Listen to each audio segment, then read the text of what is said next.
to be thinking of next season. And 'tis the show to learn all about what happened this year and what's going to happen next year.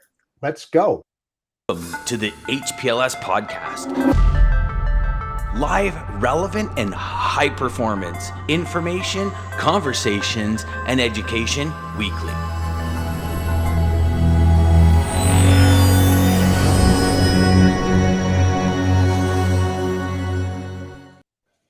I should have had my Santa hat on for that one because that was all about 'tis the season. I was all, Dean, when you sent me the message yesterday saying this is what we're going to talk, I was like, oh, how can I tie it into Christmas? And I had some song said, and I figured if I sang, everybody would hang out before the show even started. So I just was like, forget about it. We're gonna dive into 'tis the season.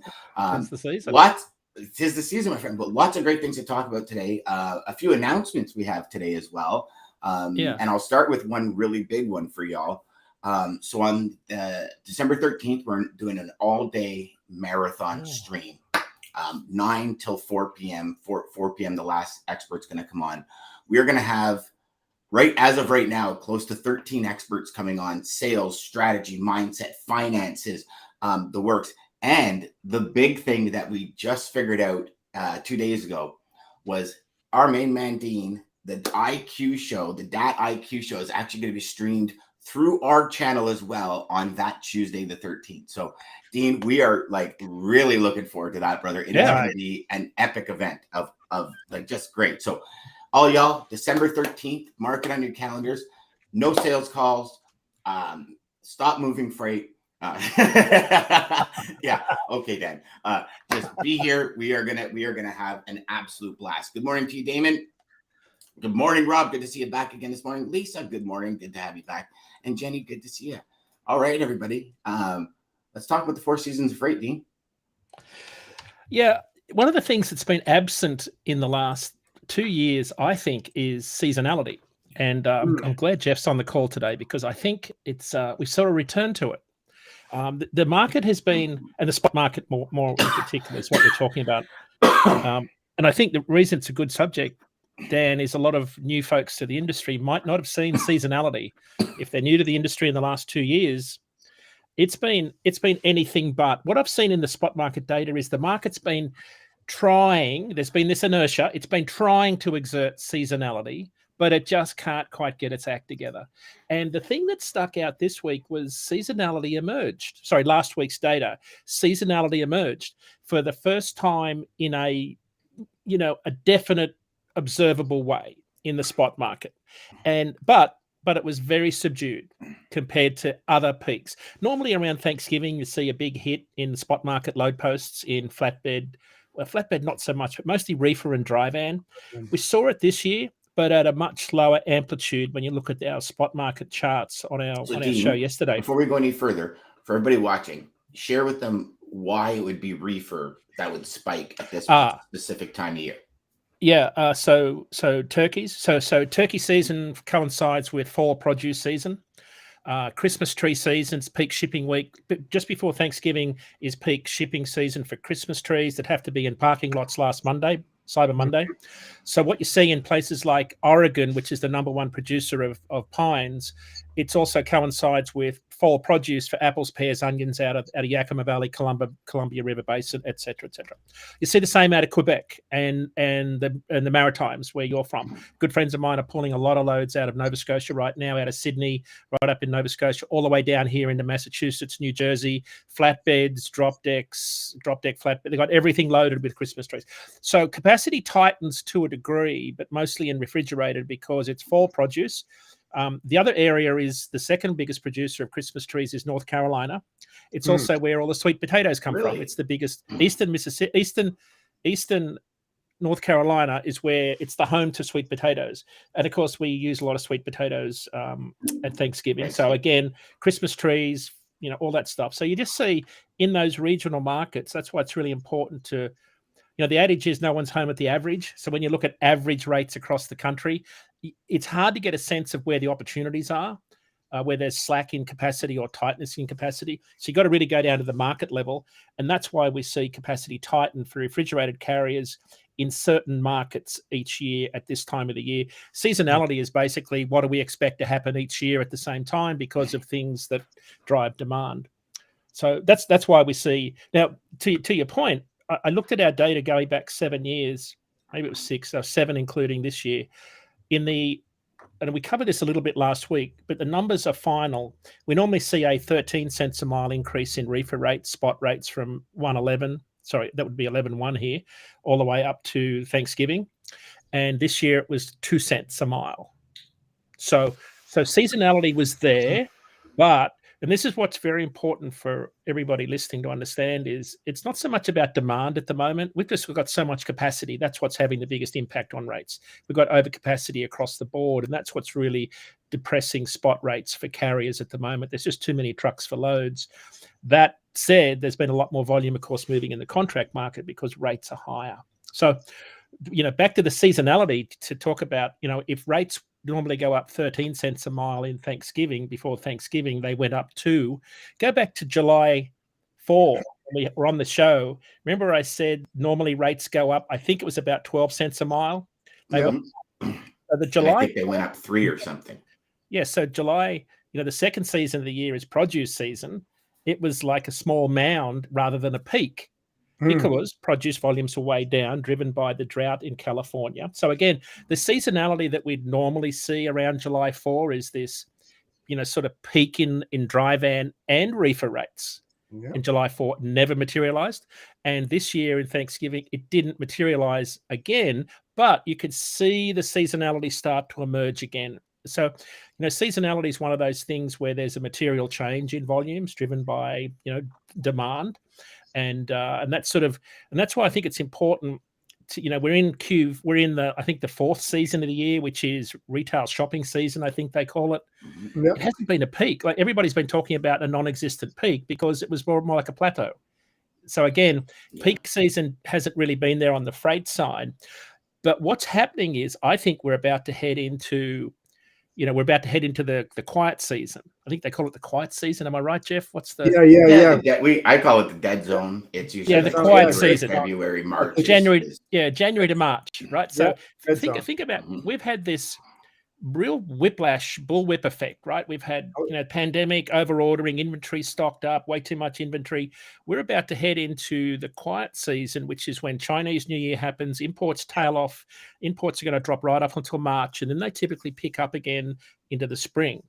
So what you've got right now on ships that are coming in is spring inventory. Not holiday season inventory, right? So that's why a lot of the talk about the rail market is interesting. We had Lee Klasko from Bloomberg on yesterday, and he kind of agreed with our assessment that a lot of volume that's moving on the rails now, that freight of all kinds category, is most likely inventory for next season. And I have a sense that could sit in the supply chain a little bit longer. There's not as much urgency. I may be wrong on that. So I think where we're at right now, we've got a little bit of seasonality emerging around Thanksgiving. Our forecast rates have rates picking up towards the end of the year. Again, that's what we normally expect. But the quiet season next year, I think, is really going to be a tough time for everybody because volumes are going to slow right down. We've got, inflation still running high, albeit easing. Consumer confidence pretty low. I suspect a lot of people will tighten their belts in the Q1 of next year. We're still going to have a lot of trucks looking for freight.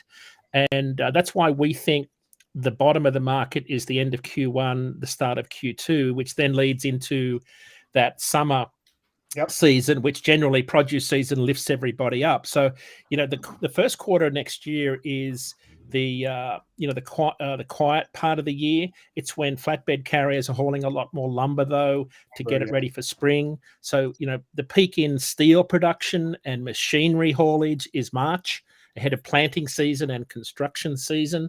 So there's a lot of seasonality that goes on in the freight market every year that you've got to be aware of. And you've got to think about, the quiet season, January to March. Produce season is really April to July.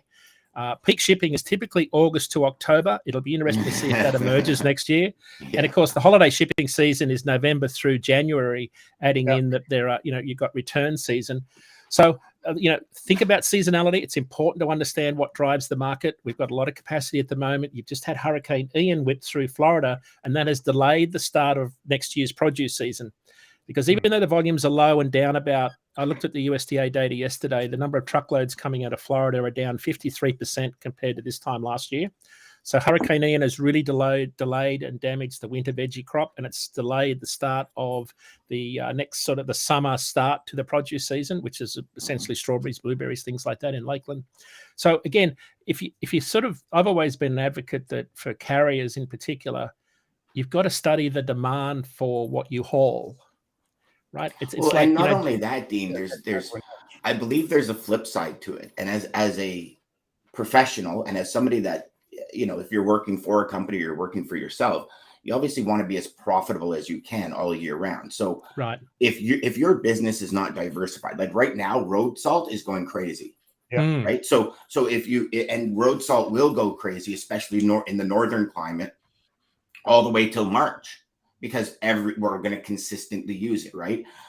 So if your business has materials or products that typically, like retail, for example, retail dies right off in January. If it has, right. I mean, it's dying off as it is, which is funny because you hear a lot of people say, "Oh no, malls are super packed," but you drive by them, and I don't know about you guys, but here they're not.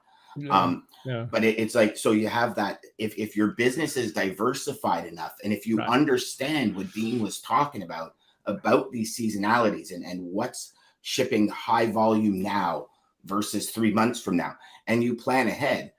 You can actually have rock star years, and your January, February, March could be booming because you're in the right industry for January, February, March, right? Like, you're right, and that's the big thing. Right. And there are two things that come to mind on this is that on the seasonality, not just Thanksgiving where you have the turkeys and hams, also Christmas. You got to take that into consideration too, that there's a lot of turkeys and hams that are needed for Christmas. Now, I'm not really sure because the numbers aren't out right now, but Black Friday and Cyber Monday, I really want to see what those numbers are because that's pretty much going to dictate what the return season is going to look like in January. Now, if it's really, really dull and it really didn't hit those numbers, that's going to affect the inbound on returns during that January to March year. So when do you get those numbers, Dean? About what those numbers are. I don't think it's going to happen right now, would you? No. And National Retail Federation tracks them. There are some companies that track returns. It's mostly going to be an LTL phenomenon, I think. Consolidation. So, but I noticed that I read the story last week that companies are preparing for a big whiplash effect this year and applying charges to returns for the first time. So I read that too. I was thinking about that the other day. That would make me a little bit more cautious or a little bit selective about, trying to pick a triple XL versus a double XL shirt. Well, Ryan said it last week, right? He says, "How many of us do we get 3 of the same thing, knowing when we buy it, we're going to return 2 because it's free." Well, not to mention it, you can buy it for free shipping, right? And then you get free returns, right? I mean, a lot. I personally have never done that, but I know a lot of people that do it. But let's face it, right? Think of that term, free shipping. Listen, nothing is for free, right? Nothing is free. And it's like Walmart, okay? So when Walmart goes out and they procure their products, they buy it in bulk and it drives their prices down, right? So even if they put, their profit on top of that, which is a lot less than other. Walmart's at 50%. Right. Compared to their competitors. That transportation cost is built in the cost that they sell it for. It's not free. They're figuring that all out, but it's just a gimmick for you to buy more, because of that free returns. But it's all built in there. We know it. Yeah. We know how to. Yeah, there's OS&D and there's Dan. Like if you sell to Walmart, Walmart actually puts that back on you. And I know because when I had a product that I was looking to get into Walmart and they wanted 50% margin. So if they sell it for $10, they got to buy it from you for $5, and you have to have 8% OS&D built in. And so, because when they return, they'll just give the customer a new one or whatever, and they'll send it back to you and you got a refund. And same thing with Costco. Costco, I think, was 38%, and it was like a 5 or 6% OS&D. All the big box dealers do that. Yeah, all of them. because they don't lose. They're like the casinos in Vegas. They don't lose, man. They don't. But the uneducated consumer out there thinks that they're getting a really good deal, but when you really look into it and dive into it, they're paying for those returns. They just don't realize. Did I tell you guys about the what I did last year for Prime Day for my Inception members? What I did is I bought a bunch of products I wanted just before Prime Day. And then on Prime Day, I looked at the same products. And it was funny because out of the 8 products, 6 of them were increased cost. So like if I paid $115 for it, it was like $145 minus $30. So it kind of came to that same price. But it's that, oh my God, you get $30 discount on it. It must be a great deal. And I actually showed the Inception members. I said, you see, when promos are on, we get this in our head. It's a promo. It's a promo. It's a promo. Like when you think about avocados for Super Bowl, right? Like there's always this big push. Dean, it's almost its own season. The avocado moves for Super Bowl, right? So it's like this big push on avocados. But if you take avocados from 3 months prior, they're more expensive at Super Bowl. They just mark it up and then they say, oh, well, we're going to give you a discount and bring it back down. And it's a game that works, and it works good. I mean, you look at all these stores that have, a $200 TV, and you go in to get the TV, but you end up spending another $700 on some other crap that you really didn't need, right? And it's it's crazy. It's really funny because Costco, and is a great example.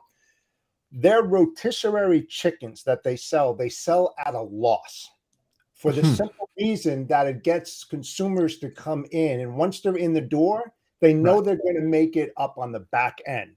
But it's a fact that there are rotisserie chickens out there that you get such a deal on it. They know that you're going to spend more money when you're in there. So it's interesting. It's that. Jeff, have you ever worked with a client where you broke even on one lane just to get another lane where you made mint on? Exactly. Right? Like think about it. I don't know how many times I've gone in and I've said, and they've said, Dan, $300 will get it, and 300 is my cost. And I go, okay. Right. I'll take that, but you got to give me something else because I'm losing here. But you got to give me something where I'm going to win. Well, I'll give you this one and this one. Okay, so I walk out with one at cost, and I walk out with 2 at very profitable. To me, that's a win. And I think most companies operate under this. Yeah, there goes I was Jeff's going to internet. say that I talked about this once before about reps that came in and they said, you know what, we're going to complement the account. We're going to take this Upper Peninsula Michigan lane at a loss. All right, what's your OR? 114%. It's like, but wait a second, that's not a good deal for me, because when you look at the revenue, the lanes, everything that we're doing, it's costing me more to give you that lane because you're losing it, and it affects everything that you do. So it's like, don't take it. I don't want you to complement my account. I'll find that niche carrier to handle that specific lane. Let's concentrate on the other one, because it's going to affect your discounts when you look at the whole ball of wax, man. So it's the same kind of deal, to a certain degree. So one of the, I think we should start a GoFundMe page for Jeff to get a new router and internet thing. Oh, did I go out then? No, you froze for about half of it, but that's okay. But I think we're going to do a GoFundMe page because Jeff doesn't seem to want to spend the coin to go do that. I'm going to get these guys in the next couple of weeks. I really am. Next couple of weeks. Your internet's been going out for months. So another example of your point about consumers and the chicken and the hot chook analogy. I love that one because it's a bit like my wife saying, goes and buys $1,000 worth of stuff and says, but it was 50% off. And you kind of laugh and think, I'm not sure I follow the logic, but a friend of mine runs. Any man does, Dean. Yeah, a friend of mine is running. A friend of mine runs 6 refrigerated vans out of Maine, and he's up and down 95 corridor all the time. He's got prime contract work out of Presque Isle, Maine. You've got Cavendish Farms, McCain's up there, a lot of frozen French fries. So if you've ever been to Presque Isle, Maine, you're only going there for one thing. Like, you're so far north, you're almost on the border. In fact, you are on the Canadian border, and that's so it's hard to get equipment in there. It's prime contract work for him on the southbound lane into the processing plants when he's bringing fresh spuds down to, say, North Carolina. So on the back haul, though, he can go to the spot market and haul for a lot less. A lot of people say, how can carriers get by on average line haul rates of $1.77 or $1.50 a mile? Well, it's the same analogy as the chicken in the supermarket, the hot rotisserie chicken. He can come south for $5 a mile out of Presque Isle, Maine without any problem, because he's got dedicated capacity, but he can run back for $1.50 a mile really easily. So I think that's the thing that a lot of folks miss when it comes to spot market analytics, is it carriers that are all in the spot market. Of course, they've got to be very, very selective if that's where you're looking for capacity. But for a lot of carriers, they always have a mix of contract and spot freight. And that's where you've got to be working with your carriers. You asked about what else can you get, that you might say, well, I can get you, I've got to pay this rate to get back north, but coming back south, here's what I can do for you on that lane. Because for carriers, it's not about the rate per mile for the load. It's about for the total average rate per mile for all miles round trip. That's the key. A lot of people kind of get lost in that. Well, at Transcend, when we did a lot of work with Dell Computer, Microsoft, Apple, all Hewlett Packard, all the big kind of technology companies. And we were running out of Ontario at some points 80 cents a mile. And our round trip was still over $6. And it's when you look at it, a lot of companies were like, what the fuck is going on? Like, what are you doing? You're ruining the rate. And it's like, no, listen, I have 15 trucks a day I need in Nashville and Austin. So I have 30 trucks a day. I must move. I get killer rates coming out. I don't need $9 a mile round trip and work for 2 years and retire, but I can afford to go down for 90 cents a mile. And it was an interesting dynamic when you really start looking at that piece, right? And that's why people say it. When people had freight to Tennessee, brokers knew it all the time. You got freight to Tennessee, call Jesse or Dave or the team at Transcend, or John, the team at Transcend. Call Malati at Transcend, because it was like, yeah, no problem. 90 cents to $1 a mile. We'll go down for you all day long. And not only that, you get team service for that price, right? Like, so that was just our niche. That was our corridor. And we were the best at it. And this is where, as a broker, you got to line those people up. Because if you have freight going somewhere and they need the freight going there, like your supplier, your partner, your carrier needs a freight going somewhere, and that matches, that becomes like my relationship with Transcend became a lifelong relationship. Yeah. Very simple. It's like what Dean was just saying about Maine, not much freight. Well, there's a great carrier out there that I use called Hart Transportation. They're right out of Bangor, Maine. Those are the kind of niche carriers that you look for those god-awful places where they'll get you out of there, but they have freight coming back, because that's where they're profitable lanes to go and move. So, that's just a quick example of those areas. I got another one for you today, because I've been looking at rates coming southbound out of Seattle, right? Dry van rates out of Seattle. So it's always a backhaul market. That's part of the reason that a lot of imports have been coming into the Pacific Northwest, because it's a backhaul market and you can bring imports in, stage all of your retail freight in those warehouses and get it out of there pretty cheap, same as Phoenix. So southbound rates out of out of Seattle to Los Angeles, it's 1,135 miles. Are only 92 cents a mile. Northbound from Los Angeles to Seattle, $3.06. So that's excluding fuel, right? Yeah. So excluding fuel. So if you're getting the fuel surcharge, obviously it's a lot better. So for the 2,270 miles round trip, and I guess that's probably going to take you 5 days to do that round trip. So it's probably a week up and back. 2,270 miles, $4,500 revenue, $2 a mile average for every mile I travel. So if you don't get fuel, if you get fuel, right. even better. So not stellar rates, but I'm above break even at $2 a mile running on that lane.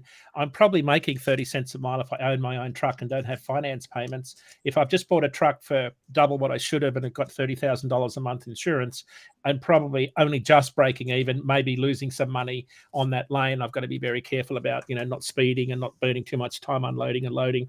I certainly can't get held over in Seattle. I have to get out of there quickly. And that's what a lot of carriers aim for, right? So you're talking about Hart Transport and all of these guys. They probably don't leave Bangor, Maine without a load back. It's a bit like your guys in Canada, Dan, and Damon's guys that are running into the US. They don't leave until they've got a load back home. In most cases. Yeah. Something that's a great point, Dean, and that's truly about collaboration. What you're talking about, profitability and everything. If you can just understand, you're a shipper or a freight broker, understand how those carriers work and the shippers work with the carriers. It's going to help you reduce your cost immensely if you can keep these guys moving, like you said, Dean. How long they're at a dock. All these other problems they have on the road real fast. It's going to help you out. So it's a great point. Well, especially and then have the conversations about seasonality with them and are they involved in it? Because a lot of the melons and a lot of the onions and stuff can move in vented dry vans if they need to. You know what I mean? So it's like, okay, well, because they're all moved in Gaylord anyway. Well, I mean, and the thing is, most brokers don't think the dry van market will get sucked in, but it gets sucked in huge. And when you think about it, so and anyway, this is more back when these peak seasons were actually peak seasons. But I remember melon season out of Georgia. If you thought you could find a dry van for less than like $3 a mile, $4 a mile to come to Canada, you were laughed at, no matter who it was. And that's why if you had a steady stream of freight out of there all year round, the conversation has to happen. And you have to say, listen, like, this is all year round. I understand you have melons. Are you involved in it? Yes, we are. Okay.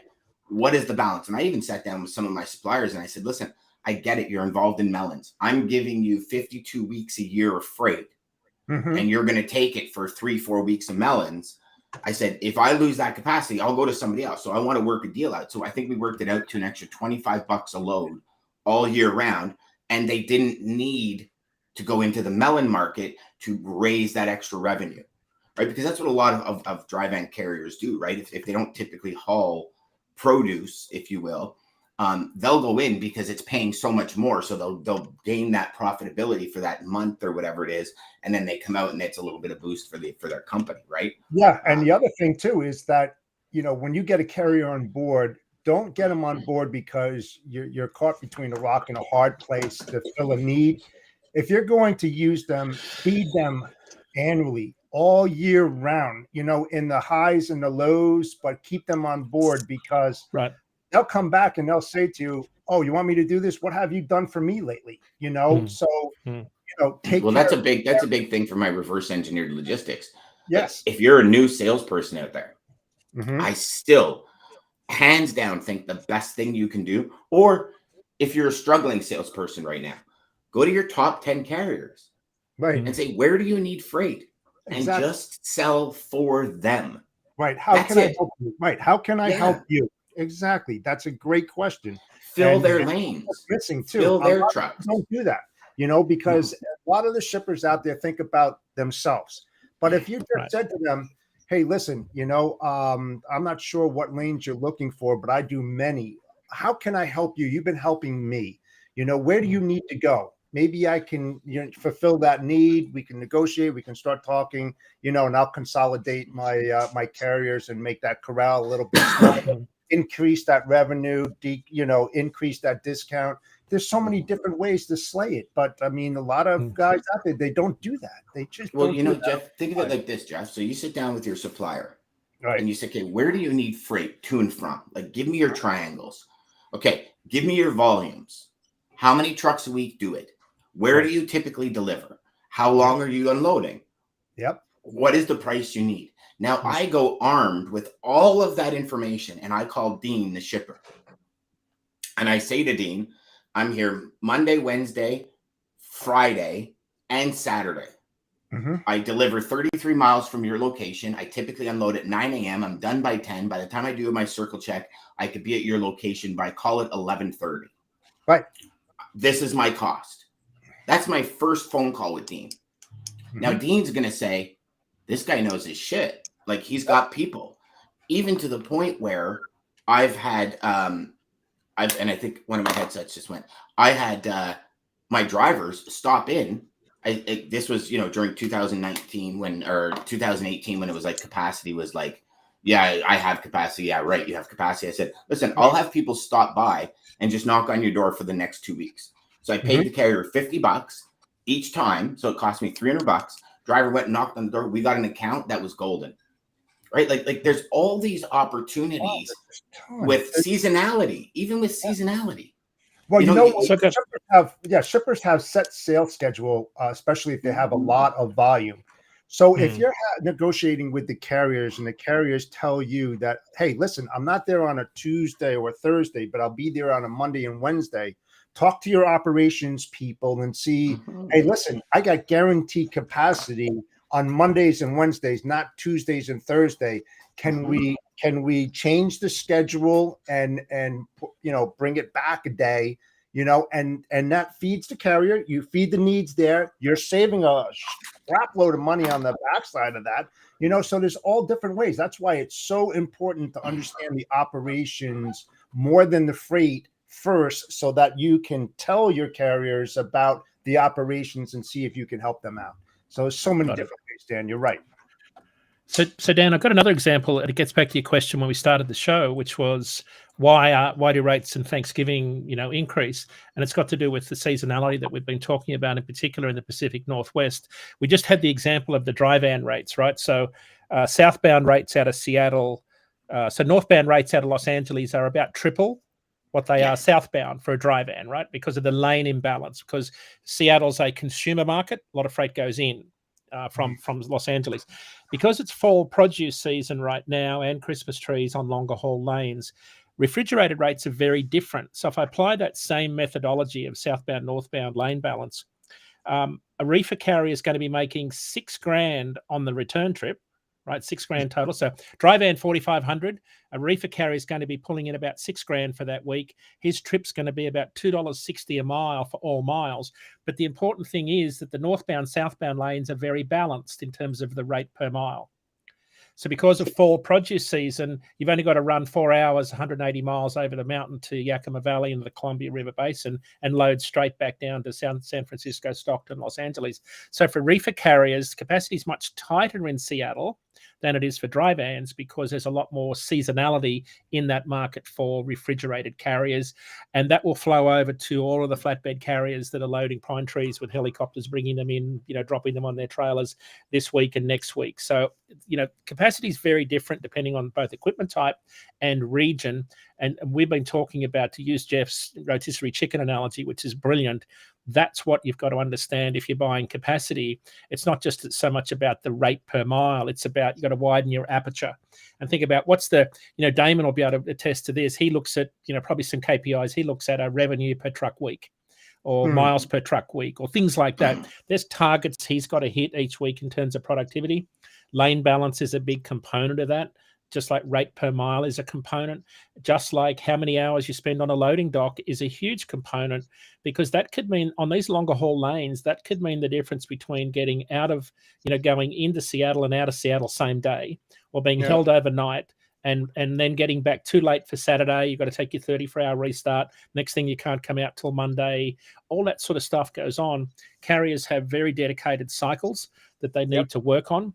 If you look at Hart Transportation, Jeff, a lot of those guys work, 5 days a week, 2 days on, 5 on, 2 off, maybe 6 on, 1 off, but they're home every weekend. Like a lot of these guys from these regional towns have to get home every weekend, because that's why they drive trucks in those regional areas. It's a great lifestyle for a lot of guys who can, drive a longer haul, make a good wage, do the same trip. Drivers love familiarity, same route, same lane, same customers, good customer service. And then they're back home Friday night for a good weekend of partying. Yep. And then they do it all over again, and they know exactly what they're doing every week. It's not a, they become friends, they become acquainted. Like everybody knows each other. They know, they know Jeff's coming in on Monday and Dean's coming in on Tuesday and Dan's coming in on Thursday. Safer. You're much safer too. Right? You're building a relationships, and they'll bend over backwards. I know plenty of drivers that used to bend over backwards for me. If I asked them to do me a favor, they would do it because they knew we took care of them, got them in and got them out ASAP, and that's what every single driver looks for. Every single one out there, because it takes money out of their pocket if they're held up. So, but what Dean brought up a good point, right? Getting off a dock quick, getting out of the city, and one little ripple in that pond creates them to be in a position they don't want to be in for the 34-hour reset. As a broker, as a carrier sales, like if you're on a carrier side selling, these are all things you really need to understand in order to help manage that supply chain better. Because you guys remember 7 months ago, we were talking about, we got a truck shortage. And Dean said, I don't think we got a truck shortage. I think we got an issue with too many trucks sitting on docks for too long and trailers being used as storage and all this. We didn't really have a truck problem because we see it right now. And we know based on this year, there wasn't 4 million new trucks put into the market. Like to get trucks off the line was even difficult this year. So that the volume of new trucks coming into the market has been very low compared to most years, but there's a huge capacity issue now, or overcapacity now. And it's always been there. I think shippers are getting smarter because I think carriers are starting to charge.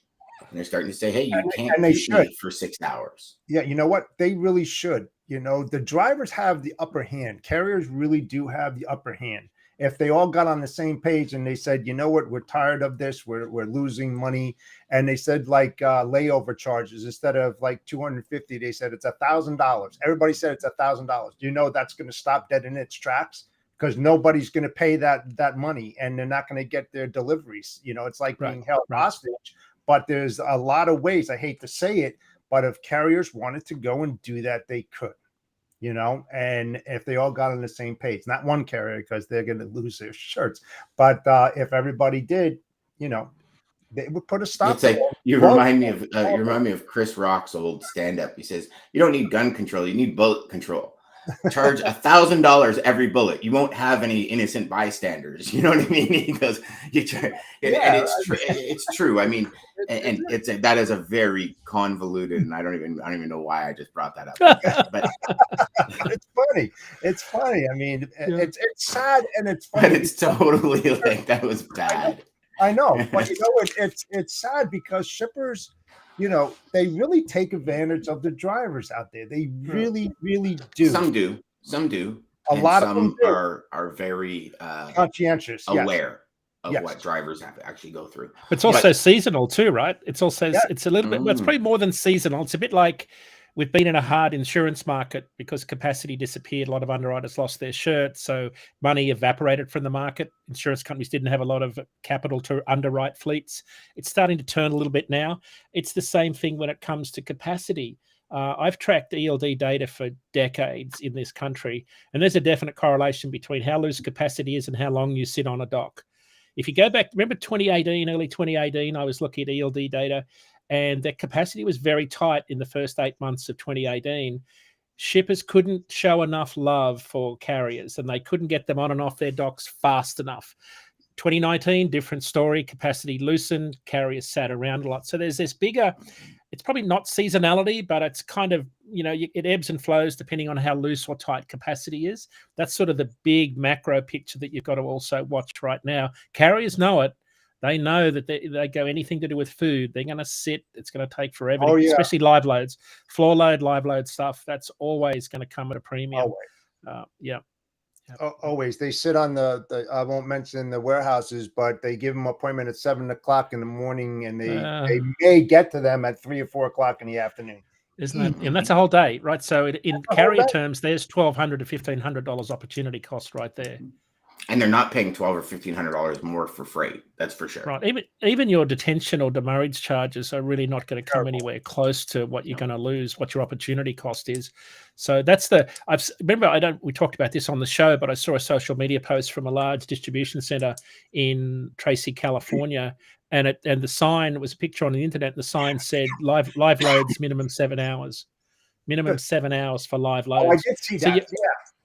Yeah. And of course, you could see them prioritizing their inbound, outbound P&D local distribution trucks for all the supermarkets. I get that, but gee, live loads for 7 hours, that's got to be costing. I'll tell you right now, that's a logistics operations failure on their side. That's what's causing that. That's all internal crap that they don't have a good handle on, and that's what causes that to happen. If they did and they had their crap together, that dock would flow. And they would know exactly what they're doing. But guess what? If it's not broken, why fix it? They just think it's the norm. So they operate at the same inefficient. Well, and carriers will keep picking up there, and they'll keep dealing with the 7 hours. Like everything in life, really good we control the narrative. Everything in life, right? Like you look at when capacity loosens, right? And there's a ton of capacity. I remember vividly from day one, people in the companies I worked for would be like, somebody will take it, and on the phone going, no, it's $300. Well, I know it's usually $600, but it's $300. Okay, no problem. And the phones are lit up, and finally somebody says, okay, I'll take it for $300. Like we do it to ourselves. We're always doing it to ourselves. Drivers, brokers, the ones that the certain companies that we know drive rates to the ground bottom as low as the snake's belly button, and then try and kick it deeper. We know there's companies out there that do that. And people take the freight because they need to get home, or at least I'll pay for fuel and I won't keep a driver stuck there over the weekend. And that's the industry. Yeah, Dan, there's always a risk in doing that if you're going for the cheapest load, because you're not going to get the big hitters out there. You're not going to get the top 10 carriers in the country that go. No, because they're already pre-booked coming home anyways. They don't. They're not looking for that freight. Right. I'm just saying. So, I mean, do you really want to take that risk in the food industry when you think about it? And if you're using reefers, and I mean, what kind of characters are you going to get in there because you're looking at that and it's just like, hey, I'm not taking crap. If you want to move my freight, I got the upper hand. You're going to sit there until I feel, I want to offload you. It's terrible. It's we used to call them Cracker Jack loads because you never knew what kind of surprise you'd get in the box. Yeah. I mean, we used to sit there and go, oh God, another Cracker Jack load. And you're waiting for it because it's going to happen. Like it's like as a broker, when you choose that carrier, maybe the customer's tight, maybe numbers are tight, maybe you're trying to make something work and you're like, oh, I've never dealt with that person before. They're $300 cheaper than everyone else, but you're like, okay, let's go for it. Let's just try it. You don't sleep that night. No way. You're lying there going, is my friend even going to make it? Do I have a lawsuit on my hands tomorrow? Why did I do this? Why did I do this? There's those seasons as well, because that's a season in freight as well, Dean. Capacity tightening and loosening. Oh my God! Right? And you have all these seasons that stack on top of each other. I got a question for Jeff. So I don't know whether we're at the tail end of RFP season, but we have to be some way through it. One of the trends we've seen on our side is rates are coming down on the contract side in the order of 8 to 12% still compared to rates last year for contract loads. So for those new to the industry, remember contract loads represent about 90% of the loads being moved at the moment, 10% on spot. The rates that Jeff's working on with his customers right now for contract loads are the rates that loads will be moved at all of next year on a repetitious basis. Our forecasters are thinking that late Q1, early Q2 is when rates will start to turn. By that, I mean they will continue to decrease at the rate they're decreasing. We're still looking at rates being higher than where they were in previous years, that low point. So, Jeff, I'm wondering what trends are you seeing with your shippers that you're negotiating with as they go to carriers looking for rates? Yeah, there's two things that come to mind. First of all, a lot of those forecasts and budgets have already been created for next year, right? Because we're deep into the fourth quarter right now, okay? Yep. The CPG companies out there, especially the Japanese companies, their fiscal year ends on March 31st. So they have a little bit more time to do the RFPs, especially in the CPG industry, if you are indeed dealing with a Japanese company. Secondly, a lot of these companies are growing exponentially, and they're creating new buildings and new DCs, and a lot of them are going to be opening up the first of the year. So a lot of these RFPs, I have 2 of them that are building a new building in Southern California, but they will do an RFP at that time once the facility is up and ready to go. And that's going to be probably in the first quarter. So I'm working on something. They haven't asked you for any insight on they don't know shipping out of the new facility or anything? Yeah, not yet, because they're working on many different things. But one thing I do know right now as it stands is that we're not looking at long-term contractual RFPs. We're looking for very short-term, because the market is so volatile and changing, and we can't really predict what the FSC is going to do over the next several months. Right now, in New Jersey, we're seeing a few cents dropping, and then all of a sudden it goes up. I mean, we talk about seasonality, right? Every time the summer comes, you always see those fuel prices start rising, right? And then when it comes down off the season, you see them come down. So they're bouncing all over the place. So really? Because up here, it's kind of like weekly. Every weekend, fuel goes up. The season is, if you don't fuel up before the weekend, you pay more. Well, yeah, and it's bouncing still up and down, and I see it all the time.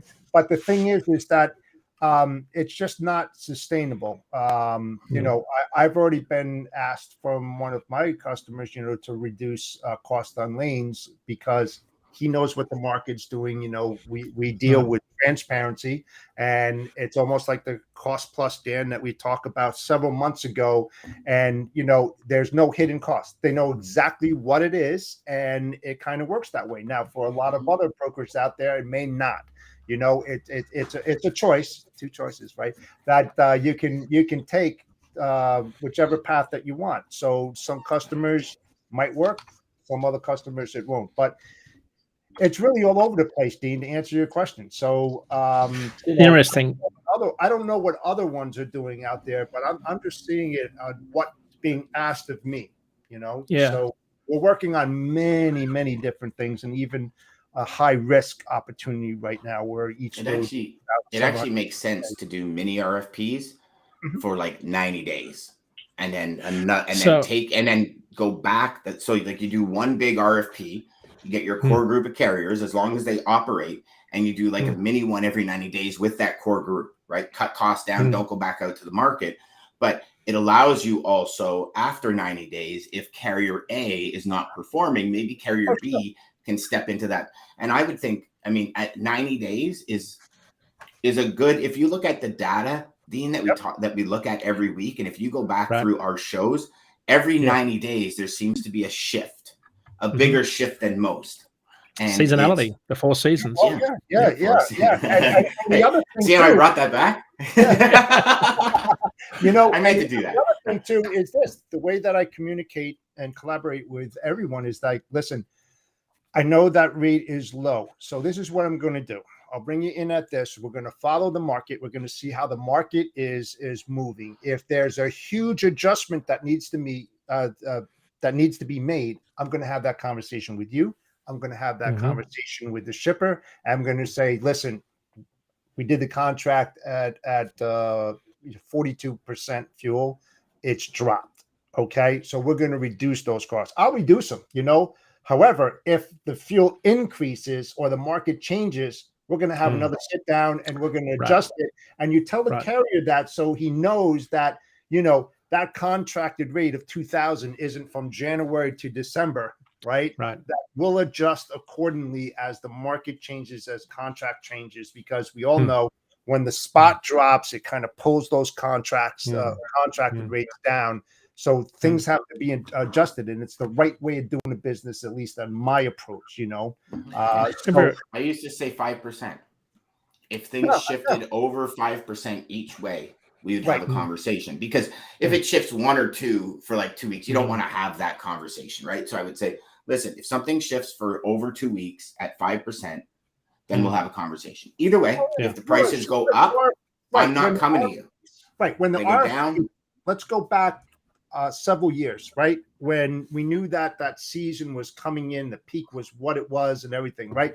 At the beginning of the year on the contractual agreements, right? You wouldn't, on RFPs, you would stabilize a rate that would carry you from January all the way through peak season. As you know, rates start climbing in peak season, capacity starts getting tighter. So you pay a little bit more upfront, and then it kind of balances itself through the peak season. So you have a level contracted rate that covers you that way. You know, it's not like, yeah, we'll give you cheap rates in January when it's really down. And then when it comes to October 1st, we're going to jack it up by $750. No, get that thing. And it's like an even keel, but you got to watch the market because it's going to go, and you want to take that nice level approach to it when you're doing those contracts. At least that's what I did. And it worked kind of well.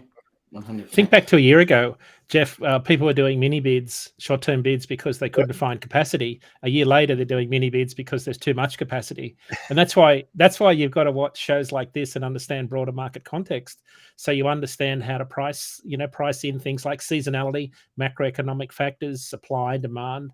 It's much more than just a rate negotiation these days. And we just lost Jeff.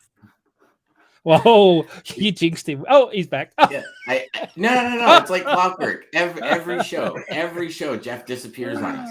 Jeff, and here's the thing is, in speaking with a lot more salespeople, right? There's a lot of shippers out there that, when it was tough, they took on more suppliers.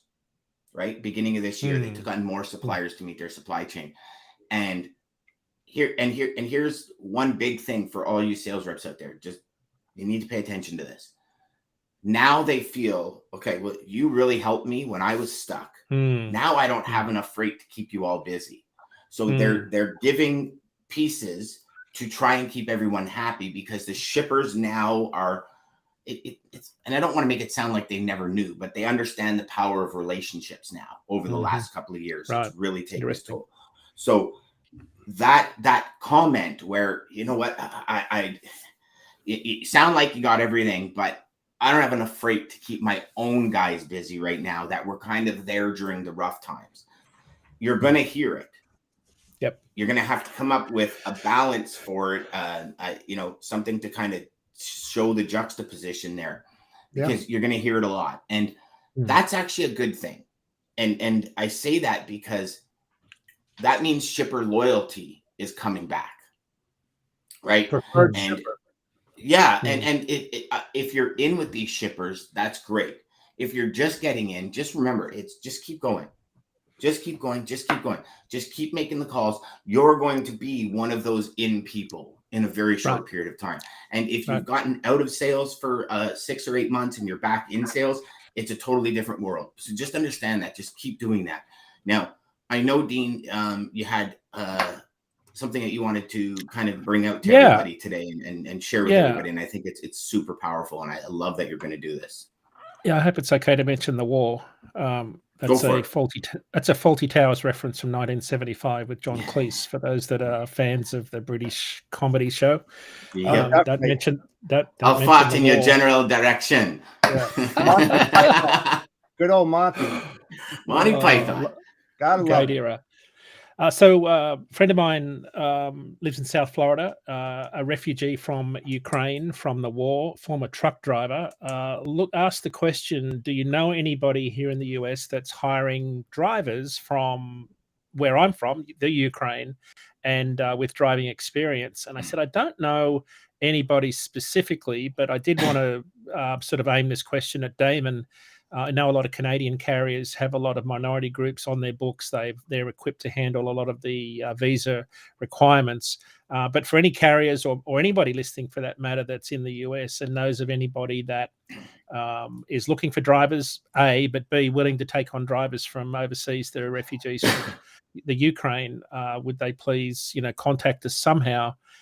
Maybe through Dan, just drop us a note. Let us know if you've got a connection. I'd love to hear from Daman what his advice is, and anybody in general. Great. Yeah, DM Thanks me, for DM that, man. Dean. My pleasure, man. And you know what? It's You know, I met a young gentleman in a grocery store a couple of weeks ago, and he, I used to coach him in hockey, and he says, "No, I drive truck now," and I'm like, "You do?" He says, "Yeah." I said, "Good for you, man!" And I was like, "Awesome!" Did it? And I swear, people stopped as if I was like screaming, "I've got malaria" or something in the middle of the grocery store. They're like, and I remember one guy looking at me going, "Dude, you got pretty excited about the fact that he's a truck driver." I go, "Yeah." I go, "Everything you have in your hand is because of him." Yeah. And he just kind of stopped and went, "Wow, I never thought of it like that." And I went, and the kid's 22 years old. I'm like, "This is awesome. Good for you." And he's happy with it. You know, so definitely. Not many do, Dan. That's the thing. Wow, we've done it as an industry, Jeff. We've done a shit job of marketing truck driving as a solid career. Agree. Let's face it. I agree. Absolutely.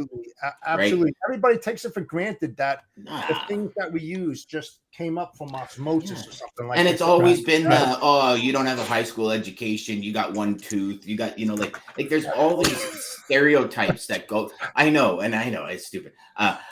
There's all these stereotypes that go with being a truck driver, right? Like you remember, because I remember when I first got into it, most of the truck drivers were white. They had a mustache and they had a smoke stain from always holding their cigarette up their mustache. Like it was just what I always saw. And maybe it was the companies I was at that just had those drivers. And then immigrants come to the country and they're like, "Well, sure, I'll drive truck. Why not?" Like it's a great, they put food on the table for their family, and it's not that there's not that stigma. And I think we've lived in that era for too long. Like to me, truck driving is a solid career. It's a great career. Now, maybe it's a better career for a single younger individual than somebody with a family who wants to be at home every night. But again, companies are making it possible with all the regional stuff to be home every night. It's an amazing career. And it's a career that can give you such, like Daman just put on this beautiful party for his drivers. Yeah. Last Friday. Last Friday. And the stuff he was giving them for 5 years to say, like, just the recognition, the congratulations, like, that's what we need, right? Like, that's what we need more of that in our industry, and then things will change. But this industry, this, I'm a grade 9 dropout. Logistics has given me everything I've ever wanted in life. Right. And it's because I adopted and I leveled up my skill every step of the way. And these are what drivers are doing. You look at all these driver fitness coaches. Drivers are no longer diabetes and overweight, and there's all types of drivers now. There's some drivers that are more jacked than most Mr. Olympians. You know what I mean? Yeah. Like it's a great career. Never mind a job. It's a great career. And I just wish that we would do a better job as an industry getting people into. Let's thank. And I believe Dean will agree with me. Let's thank J.B. Hunt back in the 80s, who started this regional, super regional, give their drivers the opportunity to be home with their families. And then it took off like wild. And all the other carriers started jumping on board and doing the exact same thing. So thanks to J.B. Hunt for doing that and thinking about their drivers and making things happen. Yeah. I'd like to see that. Yeah, I'd like to see more of what we call I don't know what you call it here. We call it, maybe it's a turn. We call it a changeover in Australia. Most of the freight moves in Australia doing changeovers where you'll do long haul freight, but you'll meet halfway with the slip seat. Well, it's more, you'll meet halfway between two long haul destinations, swap trailers and go back home. You'll be swap trailers. Okay, yeah. So I just don't think we do enough of that. There's plenty of areas to actually do the physical changeovers these days. All you need to do is have two drivers paired up, and let them run it. Let them call each other and say, "Hey, I'm leaving. You're leaving. We're going to meet at this spot at this time." It works beautifully. I loved it in Australia. I could bang out 1,000 kilometers what's that? 680 miles. I could bang out 680 miles every single night and be home in bed the next morning. I was knackered though by the end of the week because you're banging out a lot of miles overnight. But that's the thing about trucking, right? A lot of it goes on while we're all asleep. And you made a point a minute ago, Jeff, that made me think that every one of my Amazon packages that I'm getting delivered now, even though my wife's put me on a shopper's hold because I've been out of control. I had to Google what's a shopper's hold because she said, "You're on a shopper's hold." She said, "You're on a shopper's hold, dude, because you're out of control." Because you order all this stuff. Go to your corner. Yeah. We're canceling the internet. My memory's so bad. I order stuff. Oh my God. My memory's so bad. I order stuff and forget about it. So when it turns up, it's like a surprise. So it's like every day's a birthday.